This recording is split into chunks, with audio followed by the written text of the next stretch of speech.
radio for the masses. Headline edition, July 8, 1947. The Army Air Forces has announced that a flying disc has been found and is now in the possession of the Army. If the game is rigged, change the game. Game changer. I occasionally think how quickly our differences worldwide would vanish if we were facing an alien threat from outside this world. This is Fade to Black with your host, Jimmy Church, on the Game Changer Radio Network and KGRA, the Global Radio Alliance. I need your help to get to the year 1985. You are listening to Fade to Black with Jimmy Church on the Game Changer Network.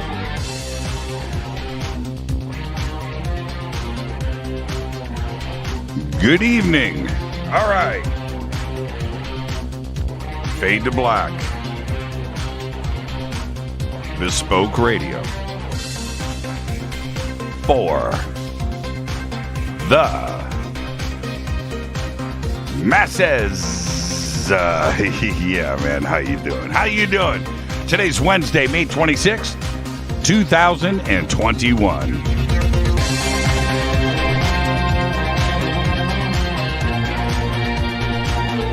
147 days into the new year, only 218 days left. We are live from a bunker somewhere in the middle of nowhere.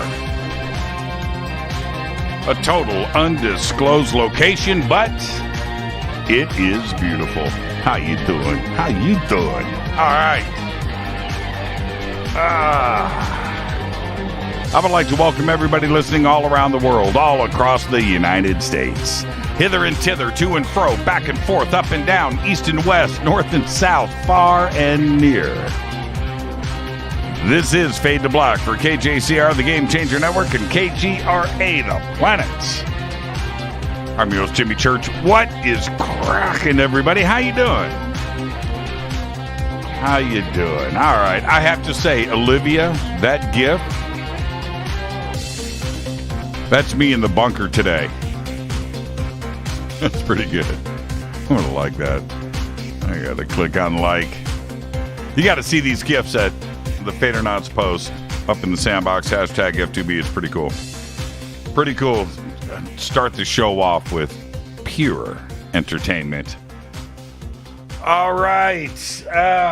Let me see what I got going on here.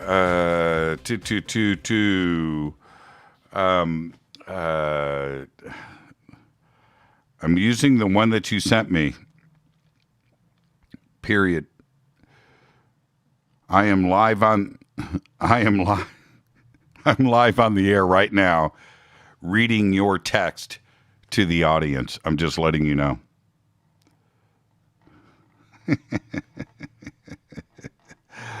Oh, man. Just letting you know that's Sean Stone. Sean Stone is our guest tonight. He is back with his new project, Best Kept Secrets, that he is working on right now. We're going to be discussing that. It is also going to premiere at UFO Mega Con June 6th through the 12th, so you'll be able to check it out there. In person, we'll be talking about that tonight. Tomorrow night on the show, we have a special guest from the United Kingdom. Ray Santilli is going to join us for a couple of segments at the front of the show to talk about this frame. I'll be discussing that in just a minute. And let's see here. And so Ray's joining us tomorrow night, and that is going to be great. Hang on, I'm going to text. You can do Jimmy Church Radio, no spaces.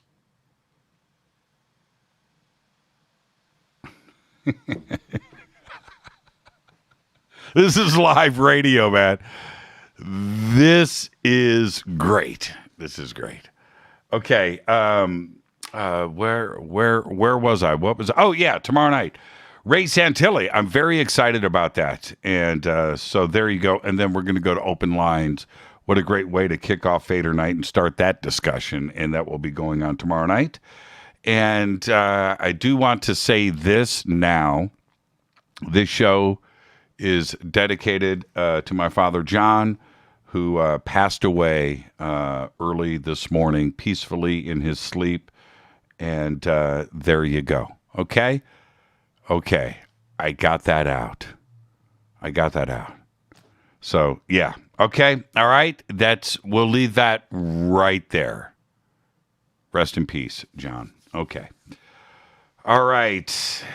Where am I? Laughlin, Nevada, UFO Mega Con, June 6th through the 12th. Sean Stone's going to be there. It is going to be great. And hang on. I should be doing all of this. Okay. Anyway, UFO Mega Con, and the links are over at jimmychurchradio.com. And, I was talking to Rita earlier today, and she's like, how you doing? And I said, it's the show. It's the show. It's being able to come in here for 3 hours a night and not think about things, right? And this is my therapy. So thank you all. Okay. And I really mean that. You guys know what's going on. It's pretty heavy. And I'm prepping for the show, and I'm doing other things today, and just my mind, right? I'm just like, man, I just gotta kick it into gear, and I can't. It's just rough. And earlier today, I posted a picture of the wall, and I'm sitting in here working and just thinking, and I'm just staring at the wall, and I'm like, that wall is me. And I just kind of got into it, and I thought, I'm just going to share that picture. And, I'm in this dark room, the walls painted black and trying to stay focused. And it's you guys that keep me focused. Okay? All right. Let's move on. Follow me on Twitter at JChurchRadio. Follow me on Twitter at JChurchRadio. The sandbox on Twitter is hashtag F2B. Come and hang out with us right there. Of course, hello to everybody over on YouTube and Facebook and KGRA, what's going on, and Facebook and everything else for the video feeds and, of course, audio, Spreaker and TalkStream Live and TuneIn. Welcome. Some of you are even probably watching on Vimeo. I look at the Vimeo numbers, what we do over there each week. It's crazy numbers. Vimeo, which I don't even promote. We don't even put it out there. We don't do anything. And we do like 150,000 people a week, in 4 days. It's like, wow. Nobody even knows it's there. It just sits. But there you go. All right. So welcome to everybody, wherever you are listening and watching from. Any questions or comments during the show, hashtag F2BQ. You can post it right there. I will see it. And of course, my email is Jimmy at jimmychurchradio.com. And let's get straight to the breaking news. The Alaska Volcano Observatory and the USGS have issued a red warning to aviation as the Great Sitkin volcano erupts, spewing ash and plume up to about 15,000 feet. In a statement this morning, the USGS said volcanic activity on the Great Sitkin Island had been confirmed by geophysical data. The volcano started erupting yesterday with an explosion that lasted a couple of minutes and continuing to erupt at the time of its latest update. And I will keep you posted on that. It's pretty crazy. Renee, let me know today. It's like, I think the greatest amount of volcanic activity is in Alaska, right? With the most volcanoes. Who would have thought? According to the Science News Report, the publication, which was released today, a new study of turkey bones that were unearthed back in 1985 in a burial pit at the Ferndale site in central Tennessee suggests that they have been used by Native Americans to make tattoos between 5,500 and 3,600 years ago. Archaeologist Aaron Dieter Wolf of the Tennessee Division of Archaeology said the age of the tools pushes back the practice of tattooing in North America by more than 1,000 years. How crazy is that?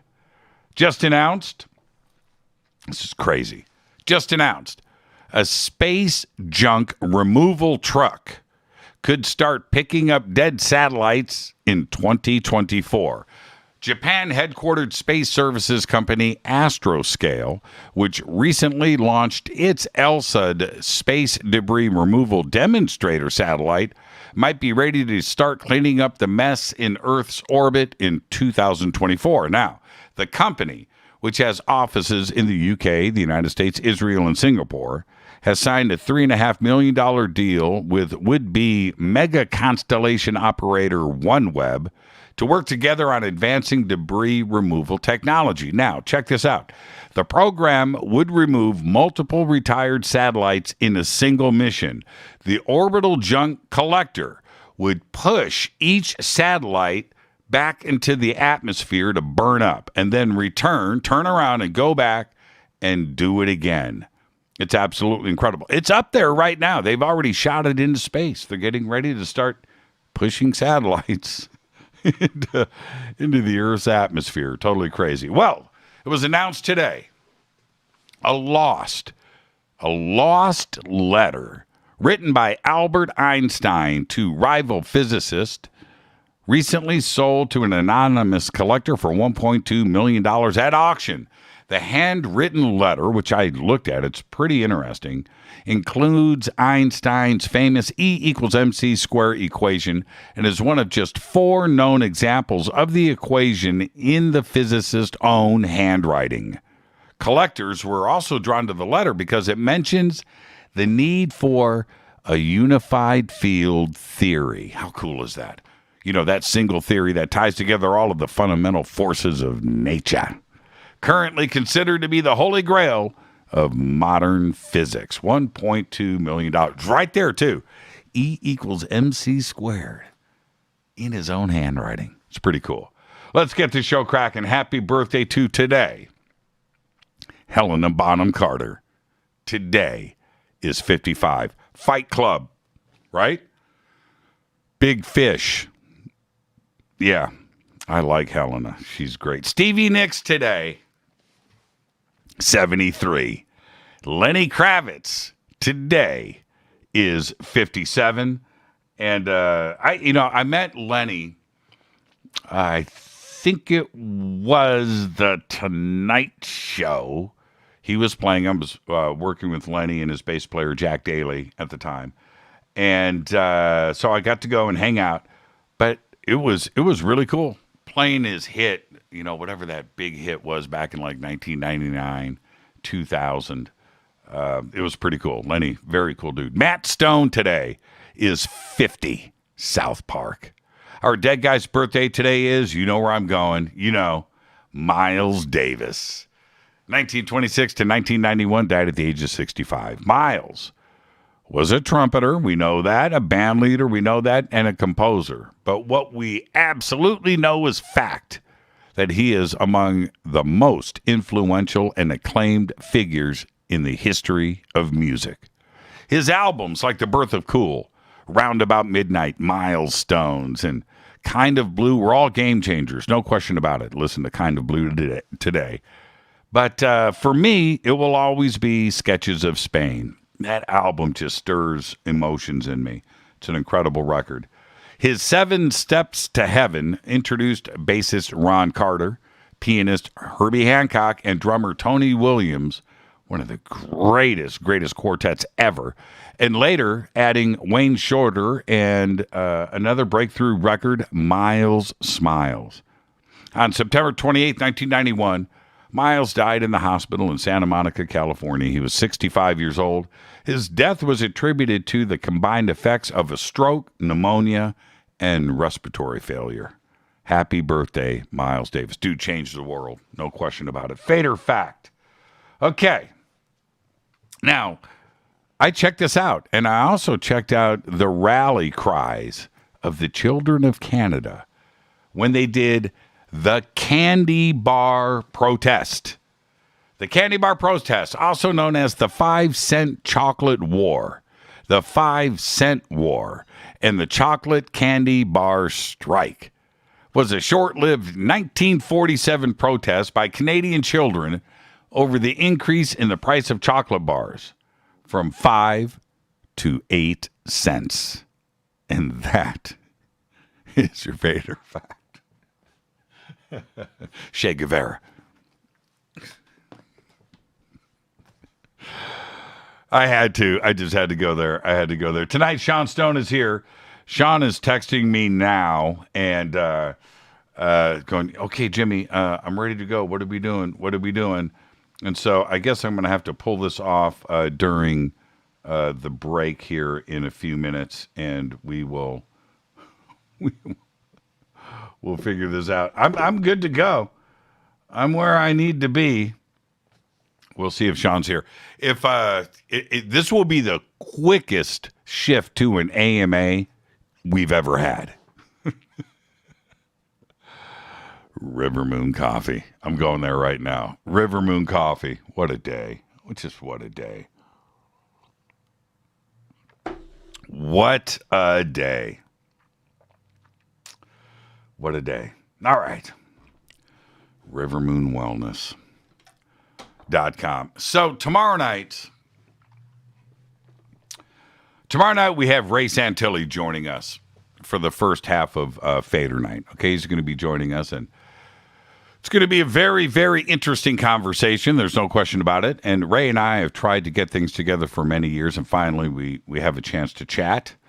And I want to thank Dave Altman. I know he's listening now. Dave, thank you for putting things together today. We were very busy, but we pulled it off. It's going to be great. Anyway, I've looked at this image of the frame of film all day today. And, from the alien autopsy. And if you haven't seen it, it's up in my Twitter feed, and we've got it up there. And one of the Fadernauts can go ahead and do that now, and I'll retweet it for everybody. But anyway, I have to say, looking at this image, this may be the real deal.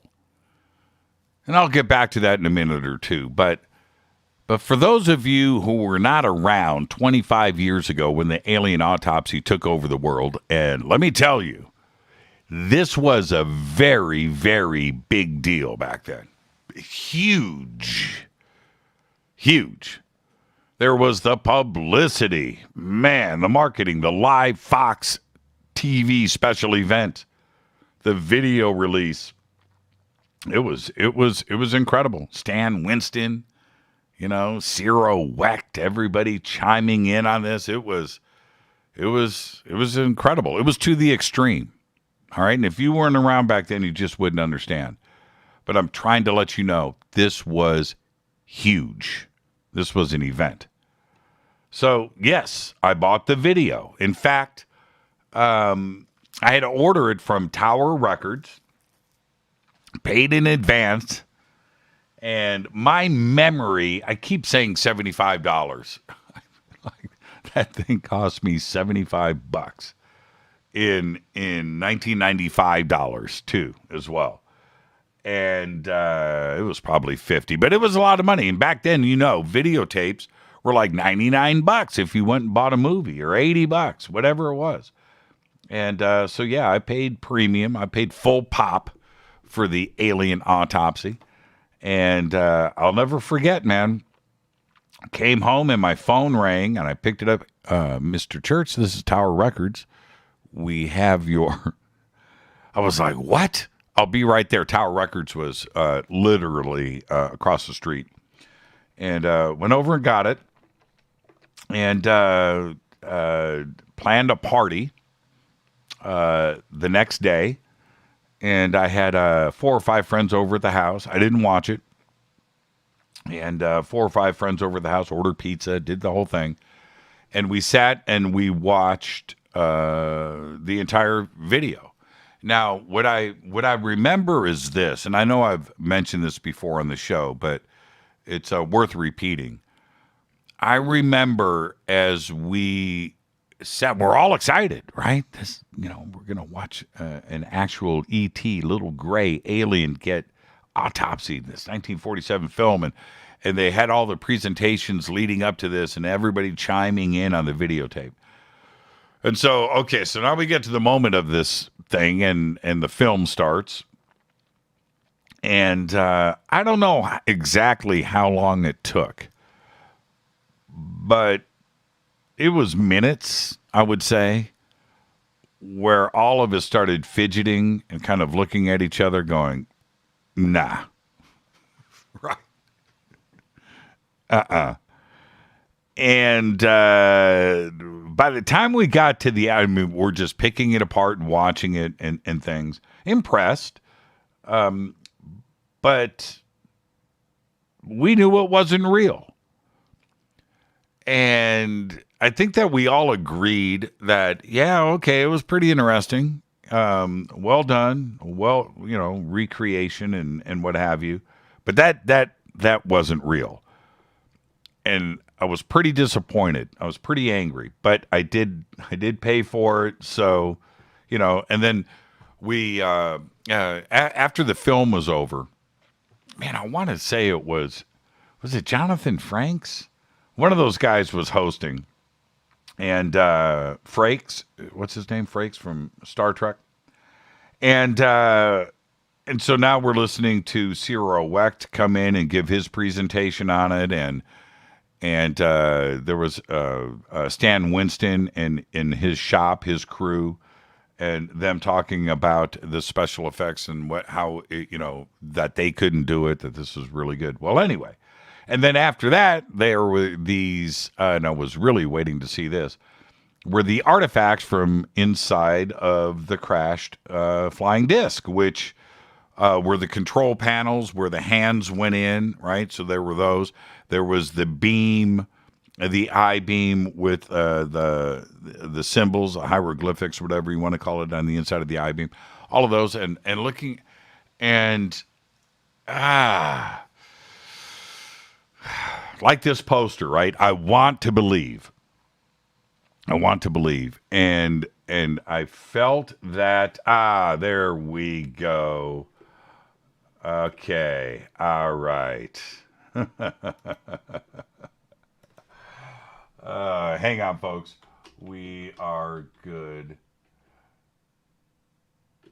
See you in a few minutes.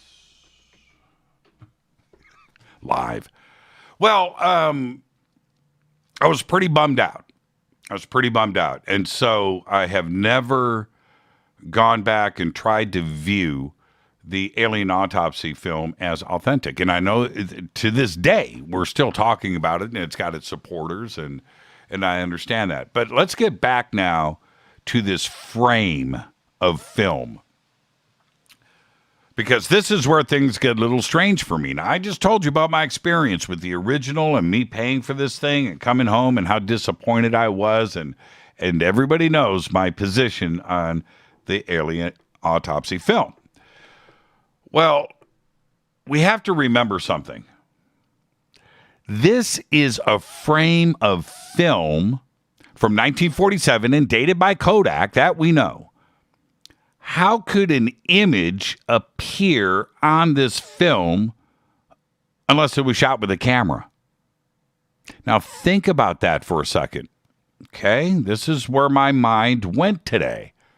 Now, I understand that anybody can take some old film stock, right? Locate it somehow, get a reel of unshot film, and, load it into a camera and shoot some footage. I get that. But it's just not that easy. Now, you're going to have to find specific film stock for 1947. You can't mess that up. It's got the date codes on it. I've seen these date codes for many different reasons over the years, and how you look that up and so forth, and the codes. But first, you have to find the said reels of film, and then you've got to get a camera and shoot it. And, well, you get the idea. So, sure, look, I understand it can be done theoretically, but seriously, it's nearly impossible to pull off. Could Ray have done it? Could Ray have pulled it off? Sure, absolutely. So just from that standpoint alone, I would have to say that this may be authentic. It just may be. But then there is this. In the image that is on the net, the one from the auction site that I posted, that alien looks amazingly like the one in his film Alien Autopsy. And that bothers me. Could Ray have reconstructed everything exactly down to the finest details and pulled that off? Again, I guess it's possible, but I don't know. It doesn't sit right. It feels strange to me. I don't know what's going on. And then there's this. Ray wouldn't be that stupid, right? To post a frame of the hoaxed film. I mean, everybody is waiting to debunk this, right? And he has to know this, right? I mean, the whole thing is just confusing to me. And $1 million, right? So tomorrow night, I'll get to ask all of these, I'm going to go right there with the right questions. And yes, it's Ray. So we're going to be talking to the absolute source of everything. And all I can say is tomorrow night is going to be a great show. And it's a great way to kick off Fader Night. I can't wait to speak to all of you after we have the chance to have Ray Santilli on the show. And I get to speak to him after all of the history that I personally have with the alien autopsy. Seriously. This is Fade to Black. I'm your host, Jimmy Church. Tonight, Sean Stone is here. We're going to be talking about his new project. It is called Best Kept Secrets. It's going to premiere at the UFO Mega Con in Laughlin, Nevada. Tomorrow night's Fader Night with Ray Santilli. I'm your host, Jimmy Church, on the Game Changer Network and KGRA, The Planet. I'll be right back with Sean Stone. He's in the batter's box. He's ready to go. Stay with me. I'll be right back.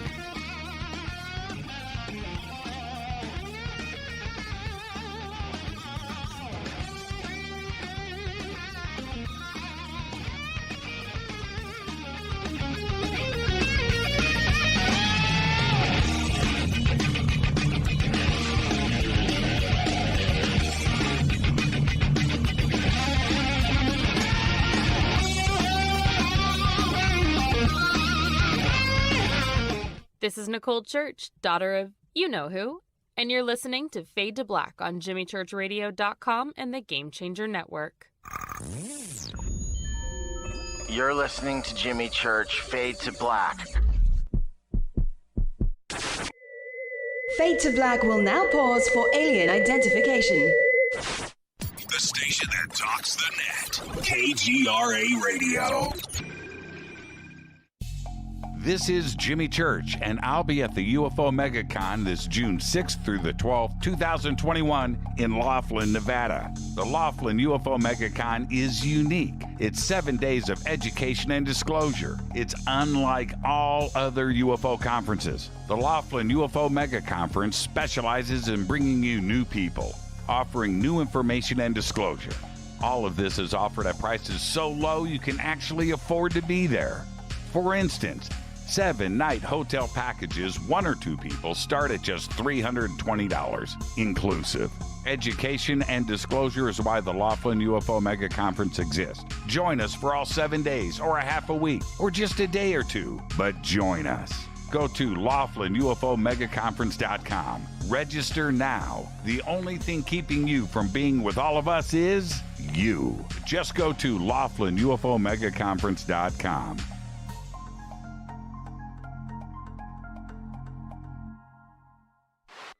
Introducing the Game Changer blend from Rivermoon Coffee that delivers a customized blend made specifically for the Fadernauts. If the game is rigged, change the game. It's a bolder cup with some bite. Game Changer is the coffee of choice for those that prefer an organic dark roast that is slightly lighter and milder, but it's still dark. with wild notes of pecans and chocolate with a rich, balanced, full-bodied cup that is roasted to perfection, or a great coffee to start your day as an after-dinner coffee or anywhere in between. Artisan, small batch roasted to perfection. USDA certified organic, all River Moon coffee is freshly roasted and packaged in the USA.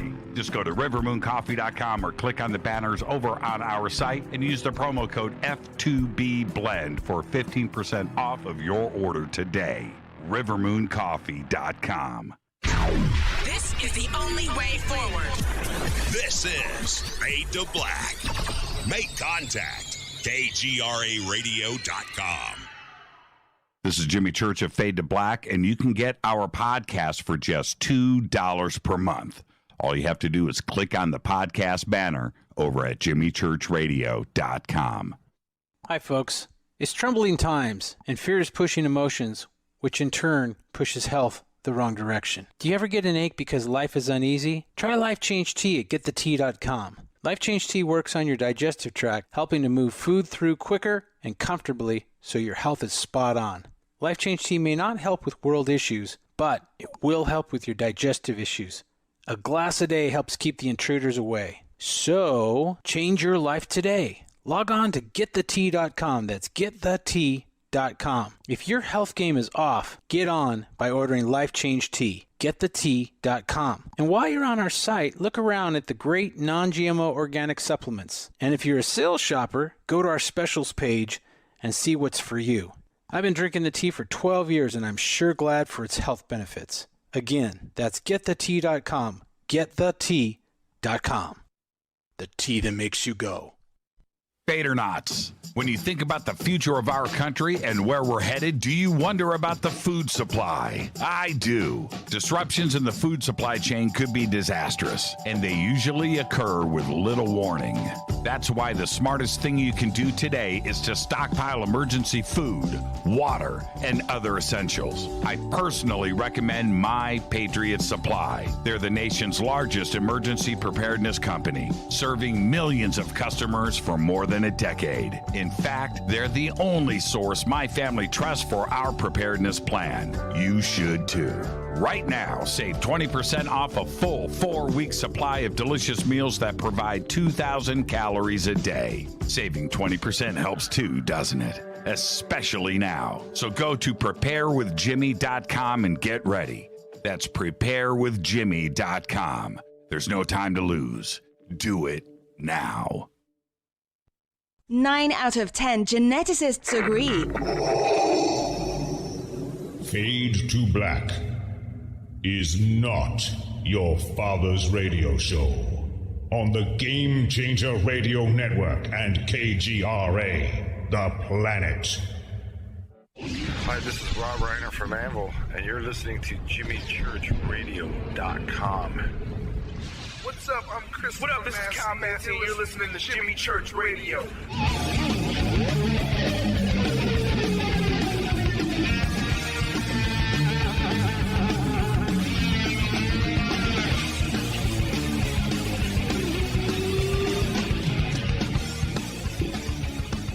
All right, welcome back, Fade to Black. I'm your host, Jimmy Church. Dedicate this show tonight to my father, John, who passed away earlier today, peacefully in his sleep. I had a chance to be with my family over the weekend back in Indianapolis. And got to say my final goodbyes and got back to do this run of shows this week. And I knew it was coming, but it's all good, everybody. Thank you for your support. And tonight is a way for me to escape and just get things done and get back to work. Our guest tonight is Sean Stone, and he is here to discuss his new project. I'm calling it a project. It's called Best Kept Secrets. That will premiere at the UFO Mega Con next week. I can't believe it. June 6th through the 12th in Laughlin, Nevada. I will be there. Sean is going to be there. Of course, Sean is an actor. He's a film director, producer, cinematographer, screenwriter. He began his career by acting in his father Oliver Stone's movies such as Wall Street. He was in The Doors. He was in JFK, Natural Born Killers, and Savages, just to name a few. He has since starred in and directed his first feature, also Greystone Park. That was a few years ago, and it was a great flick. And based on his experiences with shadowmen and demons and ghosts in abandoned mental hospitals along the eastern seaboard. Now, I would like to welcome back to Fade to Black, Sean Stone. Sean, welcome back to the program. I haven't seen you in a while, man. How have you been? Oh, I'm excellent, man. I'm excellent. Thank you. It's it's been a crazy year and a half. We don't need to get into that, but it's also been a pretty crazy couple of months with conspiracies and UFOs, and you're in the middle of conspiracy theories and things. And then we have this new project that you're working on now, which may be one of the biggest stories that nobody really wants to talk about. And tonight, I can't wait for this conversation. And the first thing is I want you to tell everybody what the project is, but then why you think the media, and, you know, because it does get into taboo territory, that nobody really wants to talk about it. Well, I would love to know specifically what you mean by it, because Best Kept Secret, the new docuseries, that's basically, it was initially meant to be a single documentary. It's become such a beast that I'm going to do 6 parts, about 25 minutes each. And yeah, it's going to be online. We're going to start off with like 107 Media, 107media.com, I think will be like the first launching point for it. Right. But the intention will be to make it readily available to people all over the world, you know, because this is the kind of content that would get censored, as you know, very readily. So what is it about? It's many things, actually. The stories, it begins with the Franklin scandal, right? Which many people may know, your listeners may know from the 80s, the politicians that, you know, were involved at very high levels in trafficking of children and pedophilia and all that kind of stuff. And it goes, you know, into that realm a little bit, but ultimately to give us a, how do you say that is sort of the tip of the iceberg into how I see the world is being ruled, right, by people in power that are oftentimes doing very dark things involving whether it's pedophilia, human sacrifice, even in some cases, occultism. All these things are explored with different case examples, basically. Now, which is why, and we're going to jump into my second question, right? This, first off, I that's why I changed my description of this from a film to a project, right? And because that's what it is. It's not going to end in 6 parts. There's no way. It's such a big subject, and it can go into any direction.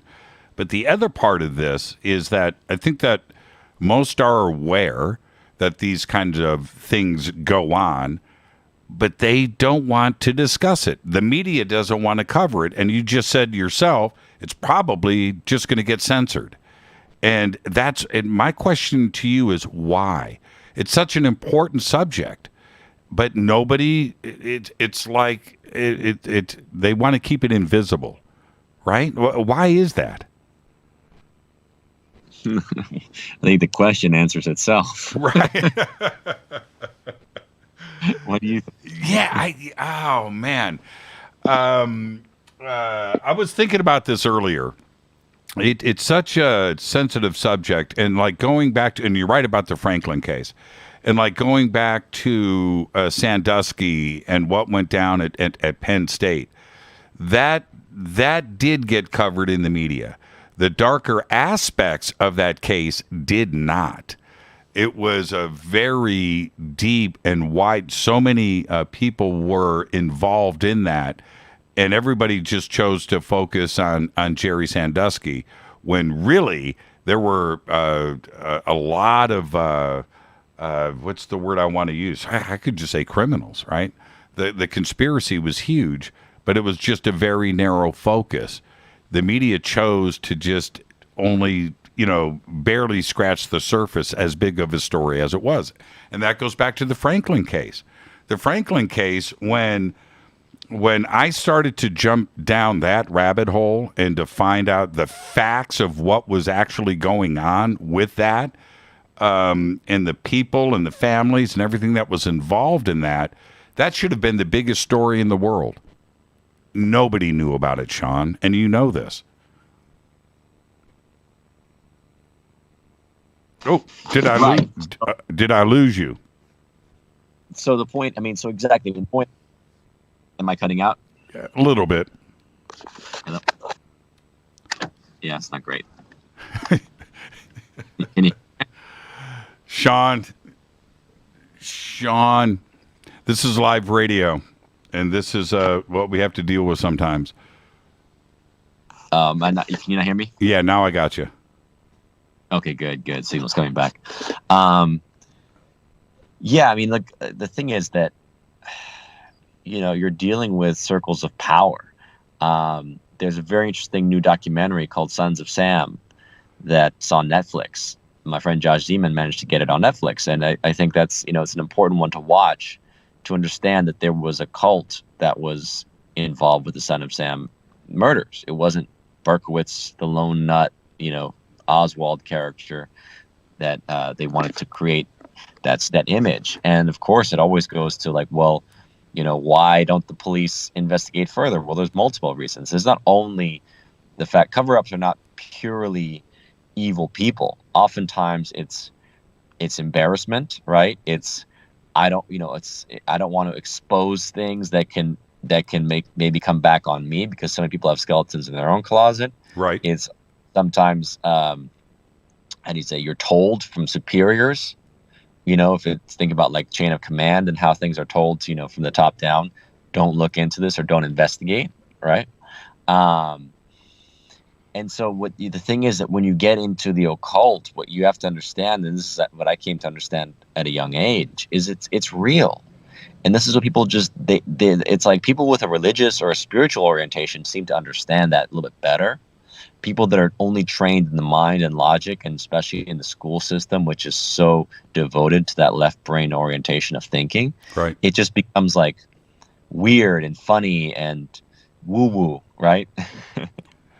But the point is, if you actually understand that this reality is spiritual, that we are energy bodies, that there is a God and there are demons and there are entities that cannot be seen with the naked eye, and there are forces at work of both positive and negative that are always working through this creation.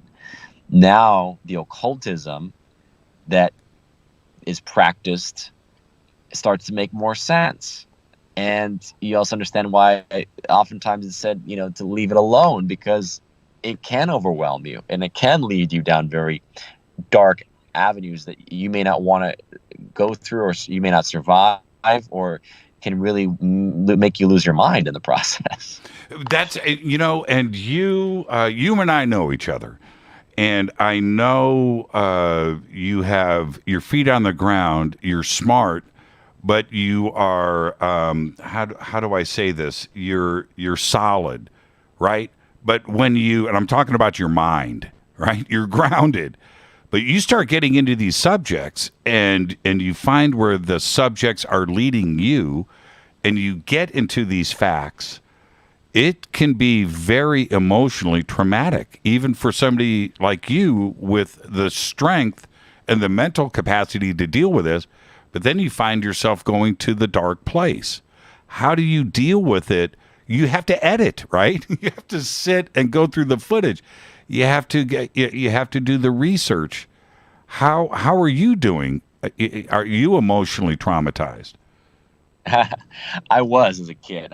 Like I said, I went into this very young. When I made my first film, Greystone Park, I was like 23, 24, and literally going into places where the Satanists and others would go to consort with demons. Like the reason that Satanists and occultists would go to these mental hospitals, abandoned mental hospitals, and do rituals there and invocations and ceremonies is because there's a lot of dense, heavy energy. Mm-hmm. And I was walking through that and experiencing that and having high strangeness occur as a result in my reality to make me realize, wow, this is there's a reason that these mythologies and mysteries have been around for thousands and thousands of years, and the arrogance of some to just dismiss it or think it's just religion is for stupid people or something, as a lot of the not modern day scientific elitists, right, want to create this idea of it's religion or science. No, it's not. It is not, because we can't explain this. We can't explain how we got here. We can't explain how this universe really exists. We don't really understand much about our reality. We don't even see much of our reality. So for me, it was that was my initiation at a young age. When I do the work like this documentary, it comes from a place of having studied these things, having done Buzzsaw, the interview program, for many years. I wanted to take some of the best cases and the best pieces, just lay out a story that I think people can follow based in real events, based in cases like Franklin or Son of Sam or Epstein or JonBenet Ramsey, right? Mm-hmm. And when you start to poke at the fabric, you start to basically start to poke holes in what the fabric that's laid over our eyes by the media. Now the light starts to come in. What? That's the key. Yeah. The media is there to put spells over people, and we're there to poke holes in it so that people can start to think and see for themselves and find that their way out of Plato's cave. Now Plato's cave. That's a great way to put this, because this is for most of it, it's like a parallel world. This is existing at the same time in our own reality, and it is real. And then there's the other part where there are individuals in a position of power that are not going to want this to be seen. Have you experienced any outside pressures? Well, I mean, there's again, it's when you truly get into the nature of our reality. And this is why the spiritual work is so important. It's like I don't come at reality anymore purely from mind. I come at reality from energy, from feeling, and hopefully from heart and intuition. People are not run and driven by what we think they are. We cannot assume that people's motivations are what our motivations are. That's right. Right? Yeah. And when we run things that either flow or that are blocked, I look to a deeper source, to a deeper river that's flowing through creation. So when I say that there are demons and entities, that's very real. There are people in power or in positions of influence and power that literally have entities attached to them or demonic. Oh. Maybe. Lost you again. Lost you. Right? But if you can see and discern at a deeper layer, we realize that oftentimes there are forces working through people, right? But ultimately, the universe has a consciousness and awareness that's above and beyond all of us, but that we tap into in moments of lucidity, let's say, right? And higher awareness, when we start to realize, wow, okay, there is this collective unconscious that's working its way through, and that's why this great awakening is occurring now, so that people are now talking publicly in a more mainstream form about things that many of us had been trying to tell people for many decades, right? Because only when the consciousness is ready, has the groundwork been laid and the outlier has been sown, that you start to then get to this sort of critical mass of you cannot shut out consciousness. It's like, you can try to go back to sleep after being awoken, but there's no way that can ever be erased from consciousness. Whatever transpired during your waking state cannot be obliterated. It exists in consciousness. So ultimately, humanity is growing more conscious. Now, and putting spirituality and consciousness to the side for a moment, Is there a time when you made the decision, just as a person, as yourself, where you went, you know what, screw everything. I don't care about myself personally. This needs to be told, this needs to be done, and I'm going to see this project through.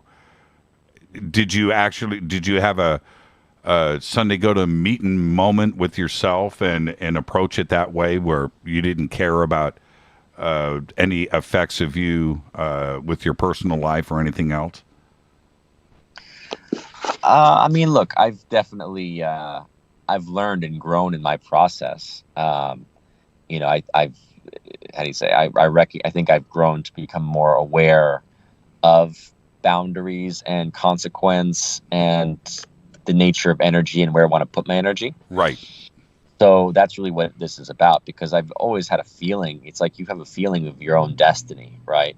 I don't think I've ever pushed myself to places that felt beyond where I felt I could be, you know, and that's just throughout my life. It's just an inner knowing that I'm following where I need to be, and even when it feels wrong, or it feels like, oh, I made a mistake, you realize that it was part of your learning process and part of your growth process. So, no, I've never felt directly. I felt danger. I felt some danger in my life, but never those moments of, wow, I faced a near-death experience, or, you know, seeing the light, as some people like Daniel Brinkley and others, you know, who literally like die or, you know, try to leave this realm. I mean, I've never gone to that point. I'm glad you brought up Sons of Sam, because I watched it twice. It was just released. I actually watched it twice, and I thought to myself, this is great, and there are parts of it that are really, you know, for an entertainment perspective, because I like the black and white documentary style, but the exposure of what really went on, and Terry, the journalist, what's his name? The guy that pursued this.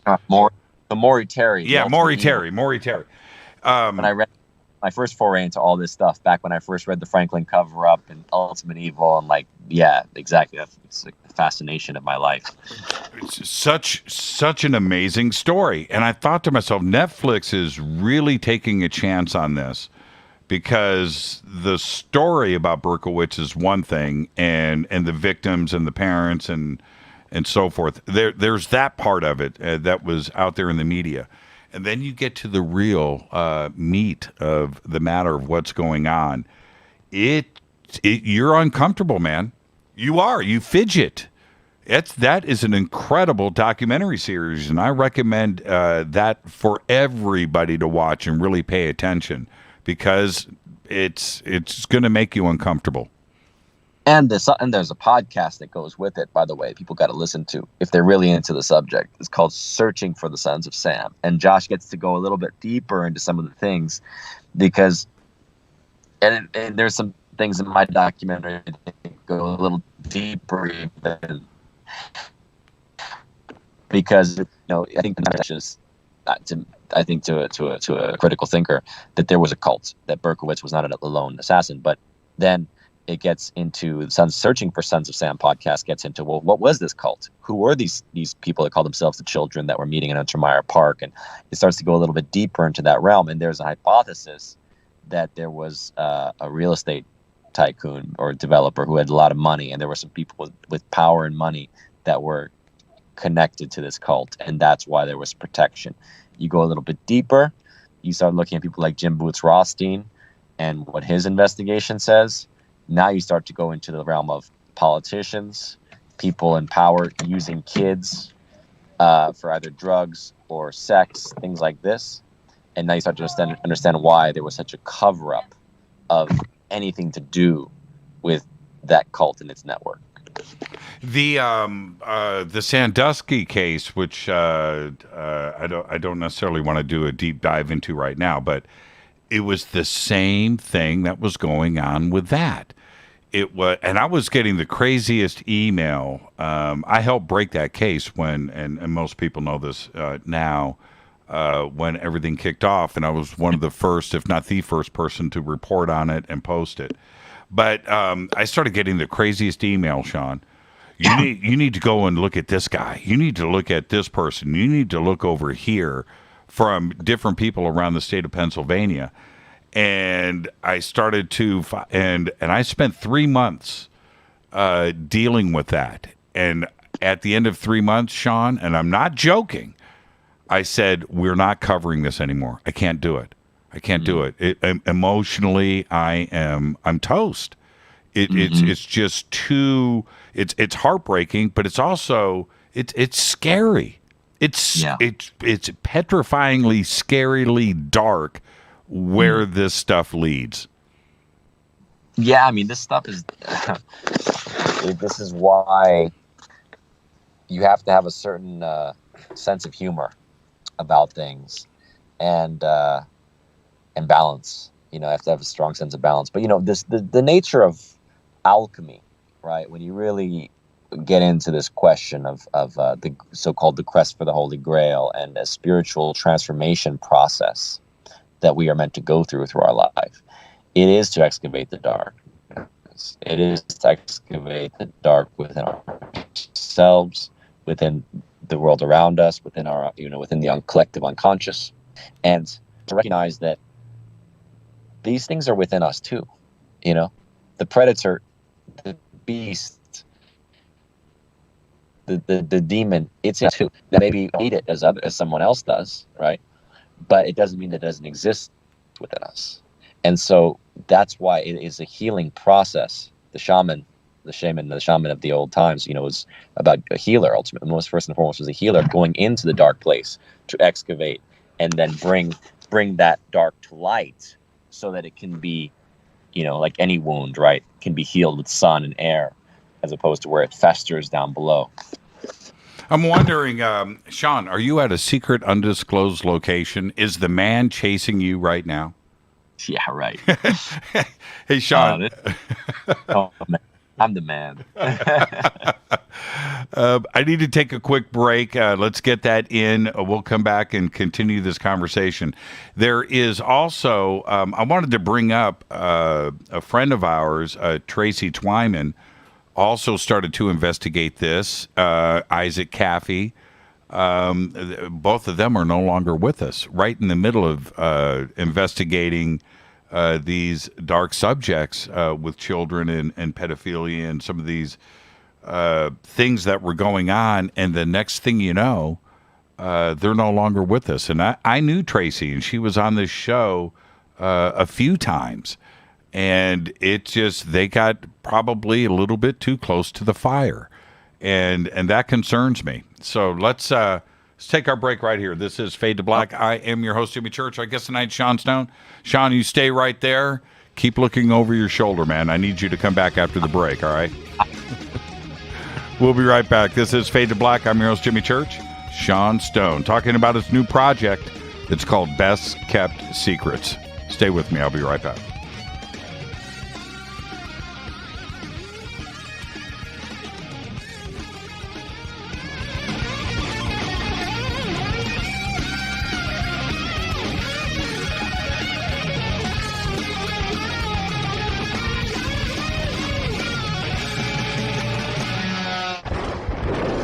This is Fade to Black with Jimmy Church on the Game Changer Radio Network and KGRA, the Global Radio Alliance. This is KGRA Digital Broadcasting Station, Salt Lake City, Utah, Van Buren, Arkansas. This is Billy Carson with ForbiddenKnowledge.tv. Forbidden Knowledge TV has just reached its 1-year anniversary. That's right, 1 year. And as a show of appreciation, we are giving all new subscribers a free 30-day trial of ForbiddenKnowledge.tv. That's 30 days to binge watch thousands of movies, documentaries, conferences, workshops, lectures, yoga classes, meditation courses, and so much more. So log on to ForbiddenKnowledge.tv from your computer or mobile device, or get the Forbidden Knowledge TV app on Apple TV, Roku, Amazon, iTunes, or Google Play today, and use coupon code 30daysfree That's coupon code 30 days free on forbiddenknowledge.tv today.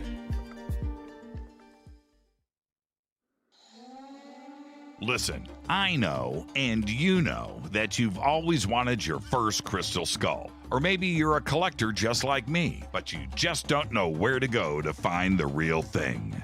Then I met Carolyn Ford over at EinsteinTheCrystalSkull.com.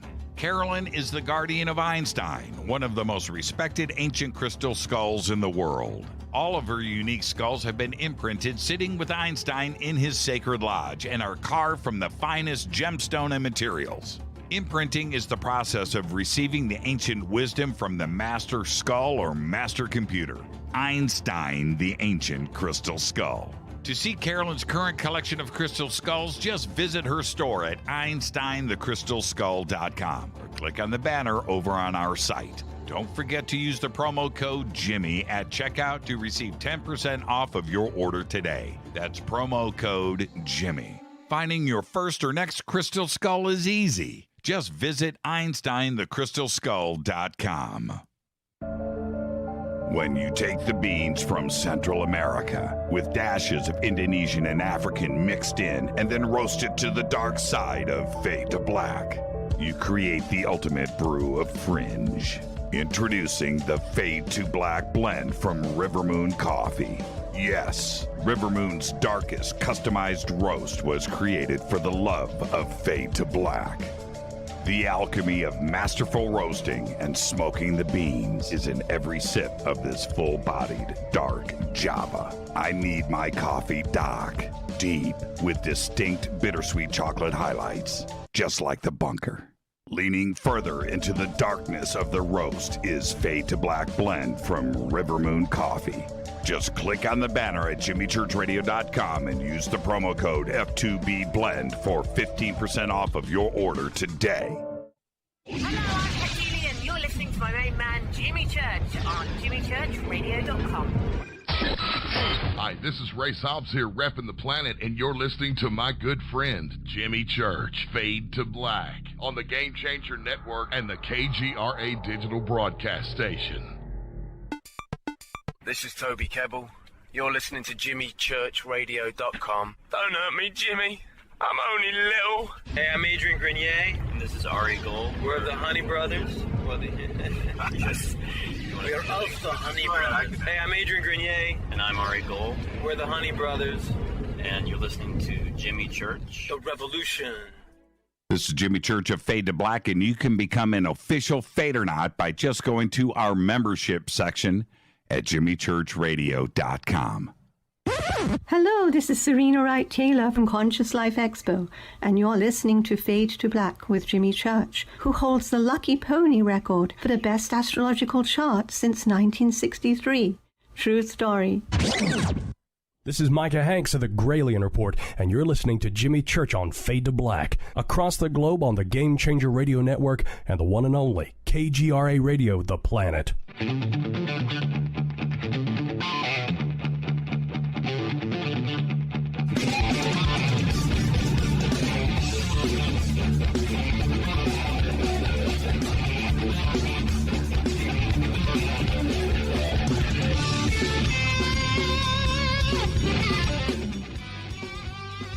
Welcome back. Fade to Black. I am your host, Jimmy Church. Tonight, Sean Stone is with us. We're going to do one more segment with Sean, and then I'm going to go to open lines at the bottom of the hour for the rest of the show. So get ready for that.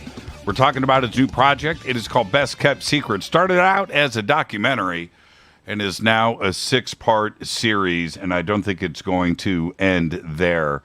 The Franklin case that we kept referencing in the first segment, Sean, what I found fascinating about it was it was basically shut down, right? And it did go to court, and 2 of the accusers I think ended up going to prison, but they investigated. This all happened in Nebraska, and the embezzlement of funds at the credit union and with officials. There were some crazy things that happened in that case.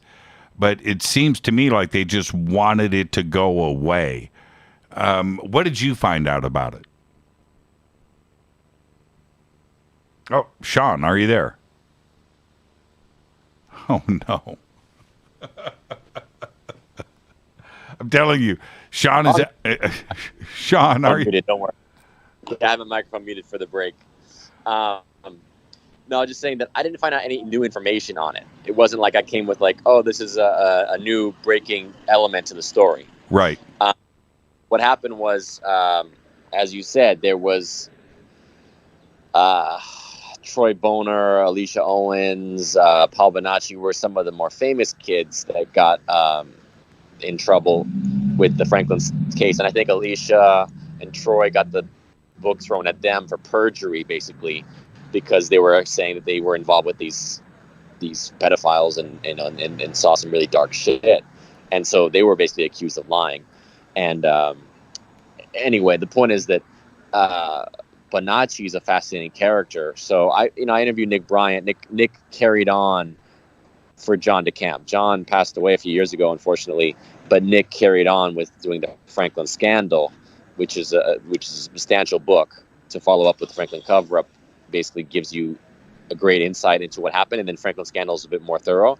So my interviews with Nick Bryant just talk about how he followed up on the case. Now, again, it's not a thorough documentary about the Franklin Scandal. The Conspiracy of Silence is a very good documentary for people to watch if they want to just follow that story. I use excerpts of it. But ultimately, yeah, I mean, we're talking about a story of trafficking of kids that were from poor backgrounds, some of them from Boys Town, the orphanage, but essentially just, kids that were just considered disposable by society and not believed by society when their allegations of abuse were reported. Now, there was something I wanted to ask you about the male prostitute ring that was part of the Reagan and Bush White House, and that call boy ring, as they called it. And as that started to unfold too as well, and how it happened was something else where I was just like, man, everything is connected here. And here we have this person that obviously is part of the logs getting into the White House and leaving the White House. He was obviously there and had credentials and had a pretty fantastic story to tell, but nobody wanted to listen. Who are you talking about specifically in that case? Talking about Bonacci? Yes. Paul Bonacci? Yeah. We mentioned him a little bit in that context. I mean, look, that's, again, Nick Bryant did a good book called Confessions of a DC Madam with Henry Vinson, who was the madam that was ultimately, again, it's like they go after the low-hanging. These guys are so predictable. They go after the low-hanging fruit, right? So, they went after the so-called DC madam, for prostitution, as opposed to going after, the real criminals in this case, who are. Look, it's not as simple as saying that. Well, how do you say? It's not as simple as knowing all that's involved. We know that Craig Spence was a CIA asset, using it for blackmail, essentially, right? I should say using the call boy network for blackmailing officials. People like we mentioned some of the names. People like Donald Gregg and Bill Casey, the former CIA director. So. Again, to me, it's not about. People can study the details of these cases independently. I'm looking at the big picture, which is to say, what is the pattern here that we're seeing of people in positions of power being compromised by, be it strange sexual proclivities, for underage sexuality, and then at a darker level. We do get into the human sacrifice subject, because that's another common allegation of how the real levels of power are initiated through some level of sacrifice. When I bring up Bonacci, and that case, which was a Washington D.C. White House situation with implications throughout Washington D.C., but it goes all the way back to Omaha, Nebraska. And it's an incredible story how things get connected, and you start to branch out from that, and now you're outside of the country and you're in different corporations and you're at different levels, and it's amazing how that trail starts to get put together, isn't it? Yeah, I mean, again, the Franklin scandal, that itself is it's a huge story. And again, to me, that's only the tip of, that's just an entree. It's like it's just the entry point. Right. Into, how these things are covered up and go on at such high levels. And if people can understand that these kind of cover-ups and conspiracies exist, then all of a sudden it's like you're not the crazy one anymore, right? Who's out there talking about, Q conspiracies or whatever. I mean, it's just like this stuff's been around for so long. It's just lame to talk about these things as though they were just invented yesterday. The at UFO Mega Con, I'm very interested about the reaction from everybody from seeing this. I don't know how much you're going to show, maybe the first segment or maybe the first 2 episodes, but what do you think the reaction is going to be from everybody? Here you're going to present at the MegaCon in just 10 days. This is going to go down. How do you think it's going to be received? Well, we're only going to play the first couple chapters, and I don't know. I mean, I don't know the audience for that kind of conference. This is all new to me. I'm not big into necessarily the alien UFO disclosure world. Although I'm excited to see what's happening, now with a lot of that. I think that's the bigger focus right now is going to be the question of what the Pentagon, is doing by backing this disclosure effort. It's like, well, that's new. you didn't used to back the disclosure effort. What happened, right? Wait, you know what? Let me ask you. You and I don't really talk about aliens and ET too much. What do you think is going on? I mean, you're a member of the media. This is what you do. You're a reporter. You're a researcher. You got Buzzsaw. You have RT and all of the work that you have done going into different conspiracies and things around the world. And then we have this all of a sudden where the Pentagon is suddenly the UFO community's best friend, right? Right. What a flip-flop. What's going on? Right. You can't discount what what's his name? Who am I thinking of? Greer said, as far as they're going to use this to to push this whole conspiracy around the alien invasion, right? And so we cannot discount that, let's say. But why it's not just, if we looked just at the Pentagon, that's one thing, but to have the Director of National Intelligence, the DNI, now he's got to compile a report, present that to the Senate. You've got the pilot's testimony of what's going on. So we've got that. And then we have the other stuff around that, Sean, where we have science and astronomy and physics, talking about the search for alien life. And we've got Perseverance right now looking for life on Mars. It's like everything is aliens and ET right now from all directions in the media and the Pentagon. It's very strange to me. It's a very concerted effort by somebody. Mm-hmm. Again, it's a mixture of things. We talked earlier about how consciousness is shifting, and there's a consciousness of humanity that's ready to explore, the reality of the UFO phenomenon. But then there's also potentially the Werner von Braun warning and the agenda that was talked about of the Project Bluebeam. Was it Bluebeam? Yeah, Bluebeam. That was, this idea of will the government, will the Obamas of the world, the New World Order agenda, try to use this to manipulate populations into greater submission as we've seen, obviously, the past year, with just COVID alone and the desire for the Great Reset. It's like constant, tireless drum beating of, submit to totalitarian structures of government. I mean, it's just ridiculous to me that anyone falls for this anymore. I'm picturing you right now on La Cienega. Am I close? No, nowhere near there.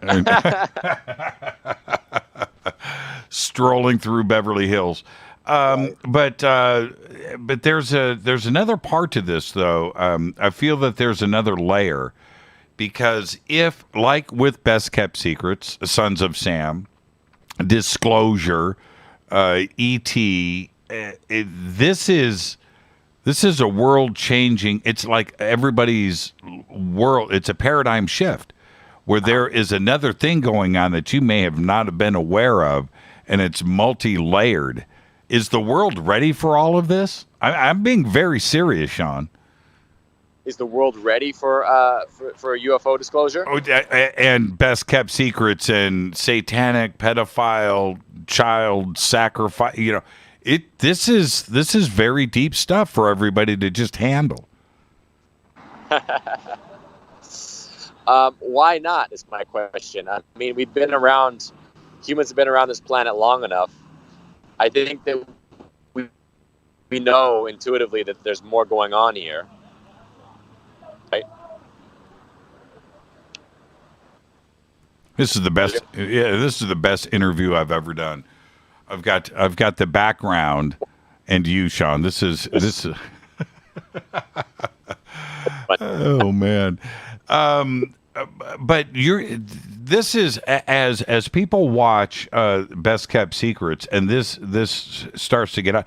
You're going to have a lot of reaction. You're going to have media coming at you for interviews. When we've got fresh off of Epstein and everything that is involved with that's not even over yet. This is going to be pretty intense for everybody to handle. Do you think so? Well, yeah, right. Yeah, exactly. We have been warned, by different groups and agencies over the years that everything will collapse if the truth comes out, right? We're living in our bubble, and let's keep the blinders on the masses so they don't, anarchy in the streets and start jumping off of buildings. Right. Well, I'm ready for that. Why not? Well, and you bring up a great point, because after the New York Times did their story back in December of 2017 and exposing a secret UFO program inside of the Pentagon, and all of that blew out, the Vatican didn't collapse, did it? Wall Street is still there. And I think that most of the world, as they started to get exposed to this, that the reaction was pretty blasé, right? Of course we're not alone in the universe. What, you thought that we were the only ones? And that kind of surprised me. Right? Why? Why did that surprise you? Yeah. Right. Why did it surprise me? There were like members of my family and people that I know. They know what I do for a job, but they don't talk to me about UFOs. I don't talk to them about these subjects. And suddenly they are talking about it. And I didn't know that there was an interest or made up minds on this, where of course we're not alone. And when I started to hear this over and over again, it surprised me that everybody actually thinks about this, right? Right. But they don't necessarily talk about it. But it was pretty interesting. Nobody freaked out. Right. Well, I'm glad. I mean, to me, it's just not normal, right? Like, this is the way that, people like you and I think about the world. It's not a shocker. No, it's not. It's not. And going back to Sons of Sam for a minute, if we can, as I was watching it, and Maury Terry, as he put, I don't think Maury knew where he was going with all of this in the beginning. Of course not. But as he started to see the obvious and started to go down the roads that he went on, ultimately wrote the book and did a lot of media around the country. He gave everybody what they needed, everybody, including the New York Police Department. And it was all laid out, right. And nobody wanted to touch that. Nobody wanted to go into that zone. It was case closed. Berkowitz was in prison. We're not going to open up these doors again. Exactly. That's it. Do you think it was because of the satanic part of it? There was another thing that I wanted to mention, if I can. As soon as you bring up rituals and satanic and occult and the dark things, then it suddenly turns into comedy for most people, right? That's right. Why is that? I mean, it's blatant, isn't it? And this is the other thing. When you watch Sons of Sam, Maury Terry, instead of being on, CNN or 60 Minutes, he's on Geraldo, right? He's on the Maury Show, right? Geraldo was doing good work. He was. He was doing exposés. He was, because it was looking for the story. That was the point. That was the great thing about that era. And there's even a good documentary about the National Enquirer that came out a couple of years ago. And it's like a lot of these journals, hard copy, they were doing real journalism. Now it's just there's no journalism. It's just a bunch of bloggers. It's all so corporate controlled, right? The narrative is so boring. It's like there's not much investigative journalism anymore. Yeah, I'm going to make you laugh. You want honest journalism today, real hardworking journalism, and I'm not kidding. TMZ, right? TMZ will get to the story before anybody else. Right? That's funny. Yeah.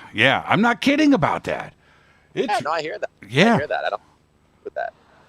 They work. Yeah, they work. They're making an effort. And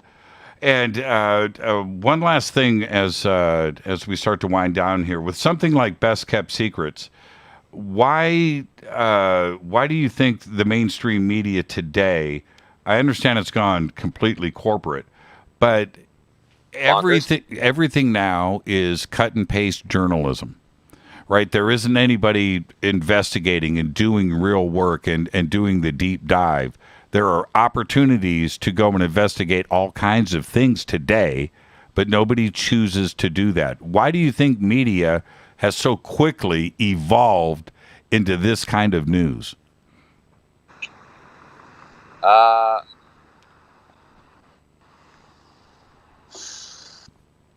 Because it's been bought.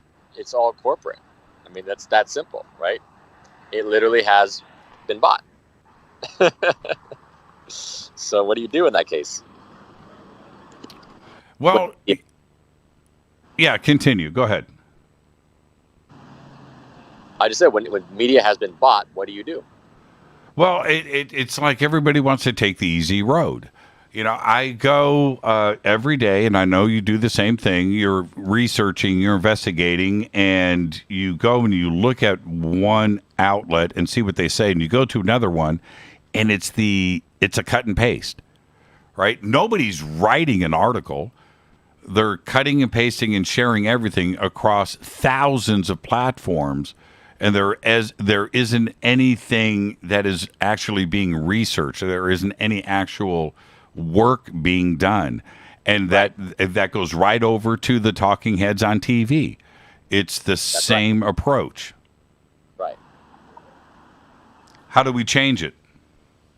We don't. It's not our job. That's not my job. Well, but it kind of is, right? This is what you do, and you're not going to do cut and paste research on Best Kept Secrets. You know, you're going to go and do the work.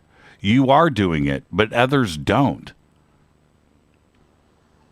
I don't know. I don't know that I, you know, how do you say? I have maybe sometimes a more open mind because I'm allowed to, because I haven't been brainwashed. But right. Well, you know, I've seen your interview style. You know, I've watched enough of your work, and you ask questions. You go there, and when I watch other, and it doesn't matter what the program is, there isn't an effort to do anything, right? Sean, it's incredible to watch. And sometimes I just want to scream.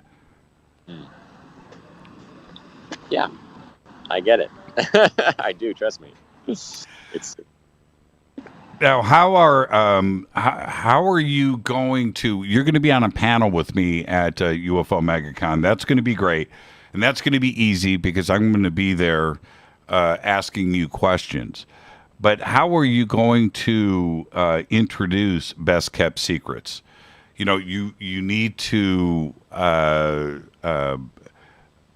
introduce. You know what I mean? It's a difficult subject. Have you thought about how you're going to approach it? I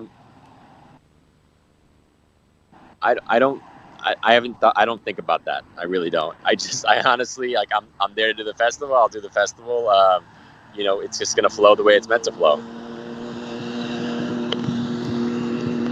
Hey, Sean. Yeah. Enjoy the rest of your night, man. Thank you. I can't wait to see you next week. We haven't been able to hang out now for over a year and a half, and I can't even believe that much time has gone by since I've seen you. But I look forward to hanging out with you next week in Laughlin, and just be safe, and I'll see you in about 10 days. Awesome. Sounds great. You're the best, Sean. Thank you so much, my friend. Got it. Thanks. Right on. Sean Stone, and I'm going to take a quick break right here. I'm going to open up the phone lines for the rest of the night. I knew that Sean just got in from out of country, and that's what we had to do tonight to make this happen. But we pulled it off. I'll be right back after this short break. Stay with us.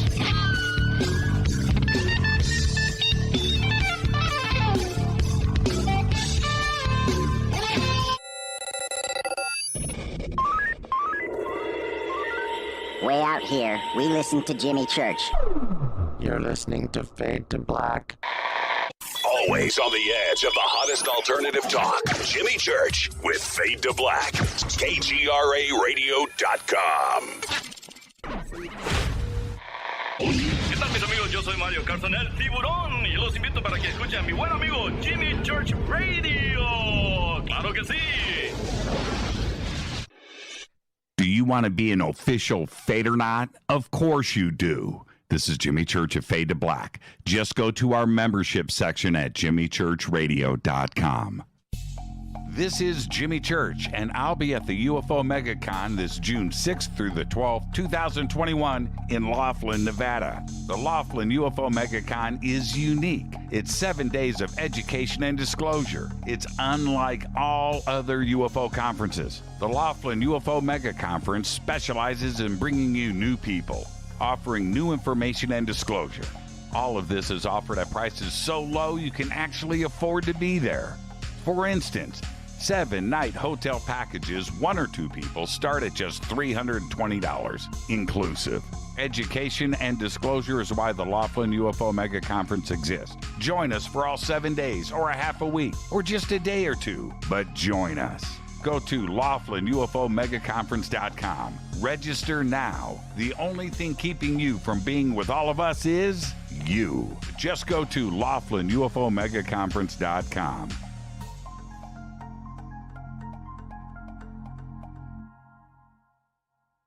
Fadernauts. When you think about the future of our country and where we're headed, do you wonder about the food supply? I do. Disruptions in the food supply chain could be disastrous, and they usually occur with little warning. That's why the smartest thing you can do today is to stockpile emergency food, water, and other essentials. I personally recommend My Patriot Supply. They're the nation's largest emergency preparedness company, serving millions of customers for more than a decade. In fact, they're the only source my family trusts for our preparedness plan. You should too. Right now, save 20% off a full 4-week supply of delicious meals that provide 2,000 calories a day. Saving 20% helps too, doesn't it? Especially now. So go to preparewithjimmy.com and get ready. That's preparewithjimmy.com. There's no time to lose. Do it now. So, you love talk radio? Then you'll love TalkStreamLive.com. TalkStream Live is always on, 24/7, with the best streaming talk shows. Find your favorite talkers and discover some new ones. It's free, readily available online or on mobile with any smartphone or tablet. Finding your favorite talk shows all in one place has gotten a whole lot easier. Just go to TalkStreamLive.com. Be sure to download the free apps from Google Play or the iTunes App Store. You listen to us, and we listen to you. And so does the CIA.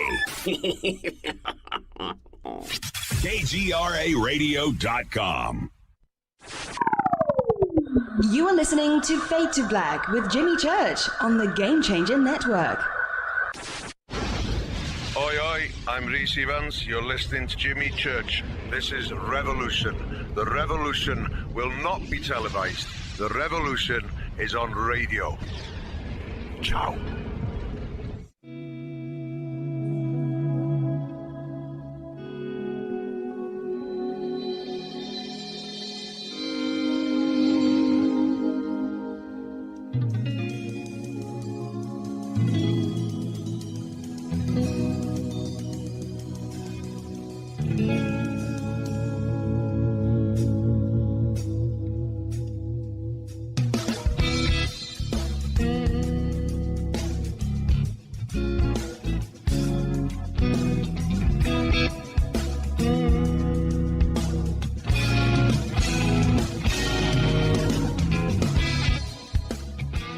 Welcome back. Fade to Black. I am your host, Jimmy Church.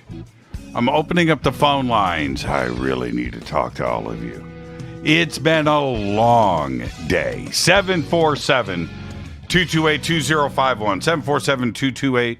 747-228-2051. I said this earlier. We're going to turn this into an AMA. AMA, ask me anything. I'll bounce between YouTube and Twitter, and you guys can post whatever, and you can certainly call in 747-228-2051. I'm exhausted. It's just been a really, really long, trying day. 747-228-2051. Sorry about that. Yeah, it's been a long day. Okay, let me grab some of these phone calls and get everybody lined up, and we'll get to everybody. 747-228-2051. To pull this interview off today with Sean, it wasn't easy, and he just got in to the United States, and we somehow pulled it off. I want to thank Sean for taking the time tonight.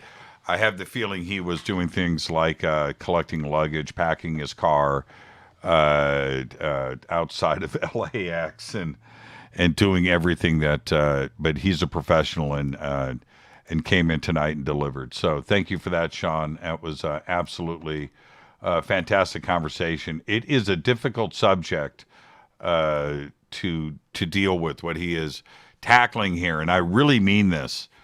It is emotionally draining.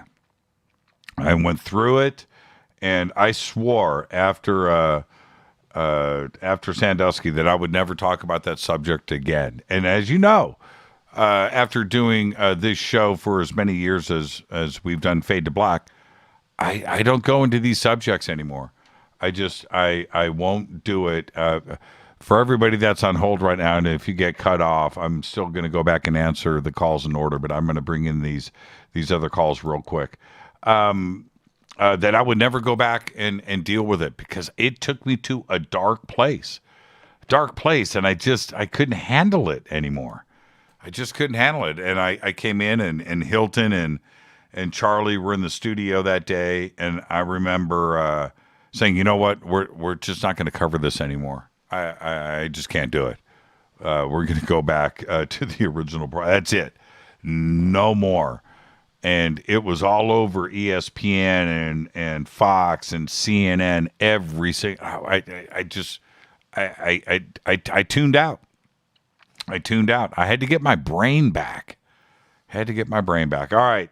Let's see who's up first. Hi, you're live on Fade to Black. Who's calling? This is Gareth from Maine, Jimmy. What's your name? Gareth. Hey, Gareth. How you doing, man? Great, man. How are you? You can hear me fine, I hope. Yeah, I got you. All right. I'm just in the woods here, you know. Fair enough. Yeah. What's on your mind tonight? Well, no, I love your question about asking about how journalists, and how things are going and why people aren't reporting things, and he kind of nailed it with money being involved in the situation. It seems it's hard to find people who are true artists who want to commit themselves to that kind of craft and be able to really get to the grit of these stories and expose things without kind of along the way, with any trail, they're tempted by money and different positions and moving up. And so it seems to be this kind of, what we're stuck in, that people find it hard to get the truth out because it's not profitable, right? I think we were talking about that too. Yes. Well, with raising money like for UFO research, I was listening to a show. I don't know which it was. Maybe it was from a couple weeks ago, and it was a woman. I know she was talking about near-death experiences and talking about books and how it's very hard to raise money for these, offshoots of these really subjects people are interested in. But and that's where we're dealing with. Where's science and spirituality meet? How do we kind of balance these things out and accept everyone's beliefs, and kind of come to a realization that we're just living in both spiritual planes and a physical plane, and we have to balance these things out, and then that's what we're here to do, figure out, why we're here to experience things and touch and feel and see, but why can we also feel and touch things without being there? So it's hard to explain to people, but I'm sure, you cover everything in this show and I really appreciate it, but wonderful people. Thank you. Well, but you bring up a really good point, Gareth, and that is this. We all have a vision of a reporter, male, female, doesn't matter, working at the newspaper, working at the desk and getting a lead on a story and then just going out and working that story for weeks and just uncovering the truth and that doesn't exist anymore. And I think like your platform gives us all an opportunity. That's right. You can make a living, and we all know that's how the world works. But really, what this is an opportunity to do is connect with everybody so we can share our different, experiences, really. That's the most beautiful part, that we get to hear about everyone's different experiences. And when they mirror and mimic your own, and then we can line them up, and we start seeing a pattern, which we're clearly seeing now. We're getting to it now, but it has taken a long time where a lot of us, we see it and we talk about it. We don't want any monetary reward, but we just want everyone to see what we've seen, because once you have seen it, you don't go back. There's no not seeing it. And that's the beauty of the eye. You can't, somebody who sees it, it's very hard to unsee it. It's just amazing stuff. And that's the recent, I didn't know about this whole story, the Trinity story. And you I can't remember the guest you had on, but it was amazing. Jacques Vallée. Finding this new information. Jacques Vallée and Paula. Paula Harris and Jacques Vallée. That was wonderful. And they spent 5 years working on that. And Yeah, see? and here's the thing, Garris, and I want to thank you for the phone call. You brought up some great points tonight. But here's the thing. I remember, I'm not going to say who it was, but when I was going to school for broadcasting, one of the teachers was from CNN. And I said to him, I said, hey, right, you got a UFO case. And, you've got this thing and you've got everything put together. What do you do with that? Do you go to the news director and pitch the story? He goes, UFOs? He goes, I would never do that. You can't do that. UFOs are the kiss of death in journalism. And I was like, yeah, but, it's this case, and you've got the pictures, and you've got the witnesses, and you've got the... He was like, dude, I would never do that. I would never do that. They wouldn't allow me to. I was so bummed. And then I was man. I can't. Everybody, listen. You have to respect this. I can't say who, but I was with the CFO of one of the major networks. Okay, I'm talking about the tippy top of the tippy top. He's a friend of mine, and I said, hey, I'm getting ready to graduate. I want to be the man on the street. I want to be the reporter of the people. I want to go and uncover this stuff. And I want to get, he's like, why would you want to do that, man? There's no future in that. Nobody cares about that stuff. And I was like, but I do. That's what I want to do. I don't want to be Anderson Cooper, right? I don't want to be that guy. I want to be out here for the people. I really want to do my thing and go out there. Yeah, there's no future in that. And he just it's an art form. He just shot it down, man. What you do is an art form. Shot it down. And that's why ultimately Fade to Black was started and my first little radio thing that I was doing, because I knew that I had the freedom to do whatever I wanted here. And get to the bottom of the questions that I have without having somebody tell me what to do. Right? And that's paint with your own palette. That's it, man. Take your own colors, brother. That's it. I mean, that's how it works. You see the world in your own way, and then you go out and share it. Yep. That's your job. Yep. And you do it well. Yep. I don't drive a Bentley, not that you know of. I don't drive a Bentley, but I can provide for my family. I can cover the bills, and I've achieved bliss. In that, I love that guitar collection too, buddy. Yeah, that took a lot of years. That didn't just fall out of the sky overnight. Oh, I'm sure. Traded in. Traded up. That's it, man. That's it. You start with a pack of strings and a pick, and you just work your way up. Garris, thank you so much, man. Great phone call. Thank you so much, my man. Of course, love you, bud. Have a great night, and condolences to you. Thank you.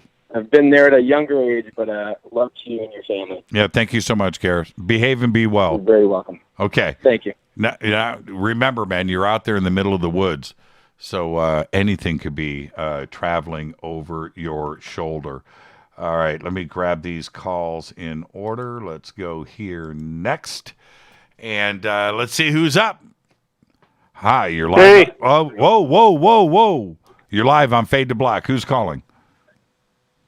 Scarlet Fire. This is who? Scarlet Fire. Scarlet Fire.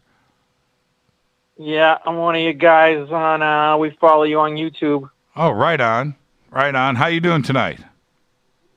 Great. I want to complain about no term limits in Washington, D.C. That could break up the mafia of politics here. It's a disgrace. Man. It really is. Wouldn't that be a great day when, I don't talk politics on the show, you know this, but if there is one thing that needs to be fixed for this country, for the people of this great country, term limits. Man, that would just straighten up. That would just straighten up everything. That would straighten up. And that term limits for not only Washington, or Congress and the Senate and the House of Reps, how about governors? How about mayors?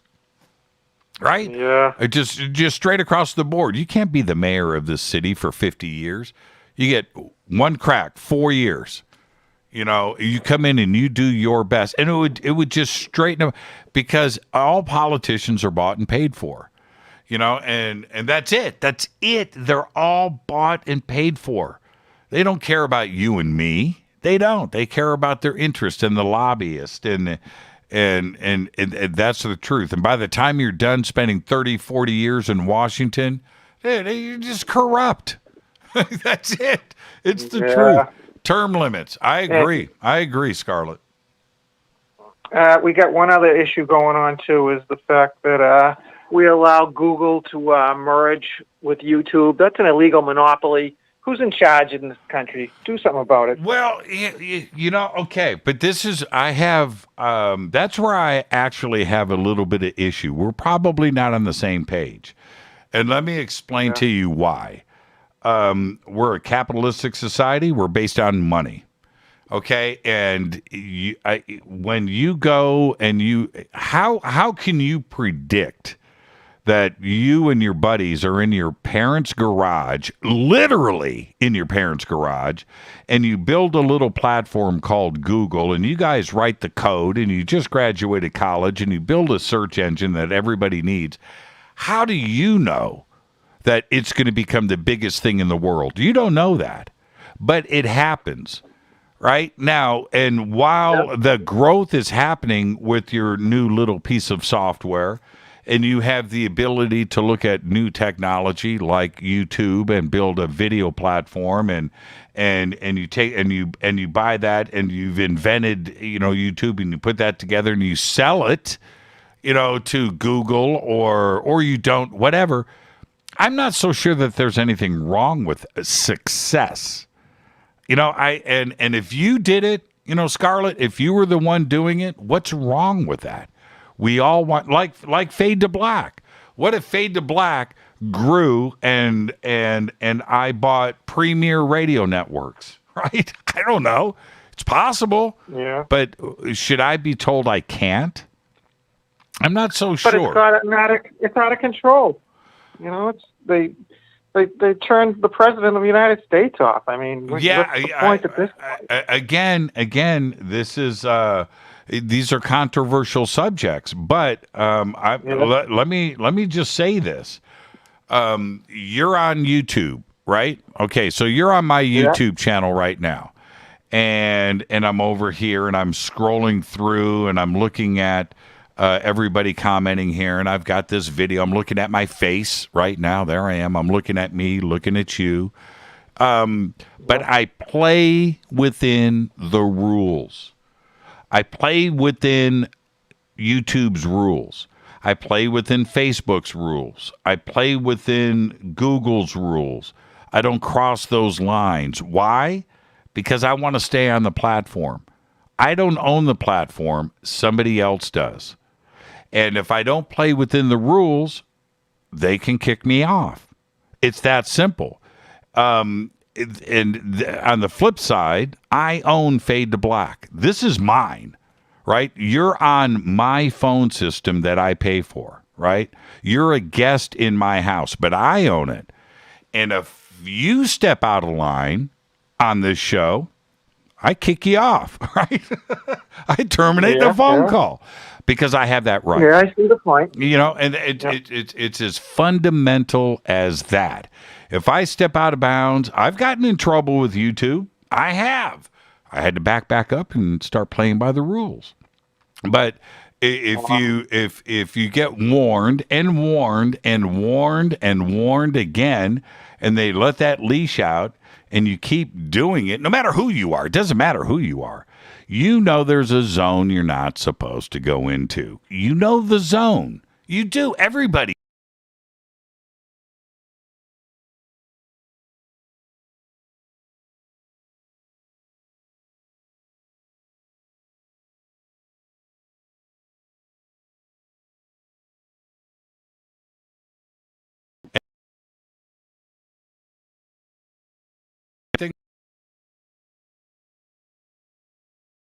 I'll give you an example. Scarlett, you seem like a pretty smart guy. Okay? All right? You do. But to be on the front page